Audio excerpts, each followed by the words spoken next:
Hello guys, welcome back to piston boys. ഇന്ന് നമ്മളുള്ളത് മലപ്പുറം ജില്ലയിലെ അരീക്കോടിലെ ടി വി എസിൻ്റെ ഷോറൂമിലാണ്. അപ്പോൾ ഇവിടെ ഏറ്റവും പുതിയ മോഡലായിട്ടുള്ള ടി വി എസ് ജൂപ്പിറ്റർ വന്നിട്ടുണ്ട്.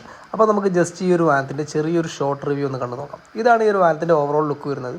ഈ ഒരു വാഹനം എന്ന് പറഞ്ഞാൽ ടോപ്പ് എൻഡ് വേരിയൻ്റെ നേരെ താഴെയുള്ള ഭാഗമാണ്, അതായത് ഡിസ്ക് ബ്രേക്ക് ഇല്ലാത്ത മോഡലാണ്. ഇതിന് നമുക്ക് ഡിജിറ്റൽ മീറ്ററാണ് കൊടുത്തിട്ടുള്ളത്. അതേപോലെ തന്നെ നമുക്ക് ബേസ് മോഡലായിട്ടുള്ള വാഹനം വന്നിട്ടുണ്ട്. അതിന് നമുക്ക് അനലോഗ് ആയിട്ടുള്ള നോർമൽ മീറ്ററാണ് വന്നിട്ടുള്ളത്. മാത്രമല്ല ചാർജിങ് പോർട്ടിൻ്റെ അവിടെ ഒരു ഡമ്മി പീസാണ് വരുന്നത്. നമുക്ക് വേണമെങ്കിൽ ആക്സസറിയിൽ ചാർജിങ് പോർട്ട് ആഡ് ചെയ്യാനും പറ്റും. പിന്നെ ഫ്രണ്ടിൽ വരുമ്പോൾ നമുക്ക് ഫ്രണ്ടിൽ കംപ്ലീറ്റ്ലി DRL മാറിയിട്ട് ഈ ഒരു രീതിയിലുള്ള സെറ്റപ്പാണ് വരുന്നത്. ടോപ്പ് എൻഡ് വേരിയൻറ്റും അതിന് നേരെ താഴെയുള്ള വേരിയൻറ്റിലൊക്കെ നമുക്ക് ചാർജിങ് പോർട്ട് അവിടെ അവൈലബിൾ ആണ്. പിന്നെ അടുത്ത ഭാഗത്തായിട്ട് നമുക്ക് ഫ്യൂൽ ഫില്ല് ചെയ്യുന്ന ഭാഗം വന്നുണ്ട്. ബാക്കിലൊക്കെ എന്ന് പറഞ്ഞാൽ ഈ ഒരു രീതിയിലുള്ള ലുക്കാണ് വരുന്നത്. വാഹനം നല്ല മനോഹരമാണ്. പിന്നെ എന്ന് പറഞ്ഞാൽ ഈ ഒരു വാഹനത്തിന് കിക്കർ ഉണ്ട്. ഫുൾ ലോഡ് ഡിസ്ക് ഉള്ള വാഹനത്തിന് നമുക്ക് കിക്കർ അവൈലബിൾ അല്ല. അപ്പോൾ ഇത്രയൊക്കെ കാര്യങ്ങളാണ് ഈ ഒരു വാഹനത്തിന് വരുന്നത്. ഈ ഒരു വാഹനത്തിന്റെ പ്രൈസ് വരുന്നത് ബേസ് മോഡലിന് 1,12,000 രൂപയാണ് വരുന്നത്. വാഹനം ഒരു 6,000 രൂപ ഡൗൺ പേയ്മെന്റിൽ നമുക്ക് ഇറക്കാനും പറ്റും.